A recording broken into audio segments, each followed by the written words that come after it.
नमस्कार, मी आरती आणि आपण पाहताय आवाज इंडिया मराठी शोध सत्याचा। सध्या मी विधानसभेत उभी आहे आणि आपल्या सोबत आहेत शिवसेनेचे नेते भास्कर जाधव। सर नमस्कार। सध्या 255 मराठी शाळा ज्या आहेत 255 मराठी शाळा ज्या आहेत ते बंद करण्याचा निर्णय घेतला गेलाय, तर त्याबद्दल काय सांगाल? कुठल्या मुंबईतल्या म्हणता की ऑल ओव्हर महाराष्ट्रातल्या? ऑल ओव्हर सध्या म्हणजे जी मराठी शाळांची एकंदरीतच परिस्थिती पाहायला गेलं तर खूपच बिकटणी आपण बघतोय। 255 नाही, त्यांनी 860 शाळा बंद करण्याचा निर्णय घेतलेला आहे आणि त्या 860 शाळा बंद होऊ नयेत म्हणूनच आता विधानसभेमध्ये मी बोललो। आणि राईट टू एज्युकेशन म्हणून हा जो काही कायदा तयार झाला होता त्या कायद्याच्या विरोधातच तुमचं हे वर्तन आहे असं त्यांना सांगितलंय। पण शेवटी सरकार हे इतक्या बहुमतात आहे, इतक्या मस्तीत आहे, बघूया ऐकतं काय। आता सध्या मराठी भाषा गौरव दिन पण जवळ आलेला आहे, पण खरंच महाराष्ट्रात मराठीला गौरविलं जातंय का?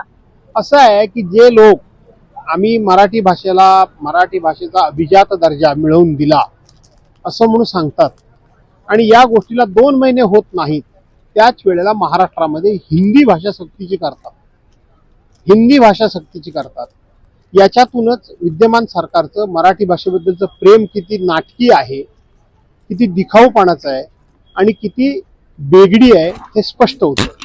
आणि म्हणून सरकार हे सध्या दिल्लीच्या नेत्यांच्या इशाऱ्यावर चालणारं सरकार आहे आणि म्हणून ते सरकार जोपर्यंत तिथं महाराष्ट्रामध्ये आहे तोपर्यंत मराठी भाषेला खूप चांगले दिवस येतील अशी अपेक्षा करणं चुकीचं ठरेल। हे झालं भाषेबद्दलच, एकंदरीत शिक्षण व्यवस्थापन आपल्याकडे तसंच काहीसं दिसतंय। म्हणजे मराठी शाळा जगवण्यासाठी काय केलं पाहिजे असं तुम्हाला वाटतं? हे पहिली गोष्ट अशी आहे की महाराष्ट्रामध्ये मराठी ही प्रत्येक शाळेमध्ये, मग ते जे बोर्ड आहे ते कुठल्याही बोर्डाची शाळा असू द्या, ते ICS ची असू द्या, CBSE ची असू द्या, SSC चं बोर्ड असू द्या, कुठलाही बोर्ड असू द्या किंवा इंटरनॅशनल असू द्या, त्या सगळ्या ठिकाणी मराठी हा विषय सक्तीचा केला पाहिजे।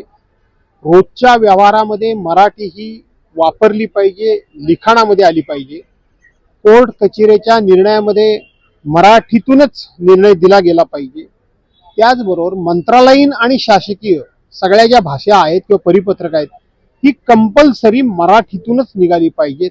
आता तसं होत नाहीये, अजूनही सगळ्या खात्यांची परिपत्रक, सगळ्या खात्यांच्या ऑर्डर, सर्क्युलर्स जे काय आहेत ती सगळी इंग्रजीतून निघतायत आणि म्हणून हे सगळं कंपल्सरी करायला हवं की मराठीतूनच प्रत्येक गोष्टीचा वापर आणि व्यवहारात मराठी भाषा रोजची आली तरच हे सगळं अधिक समृद्ध होईल।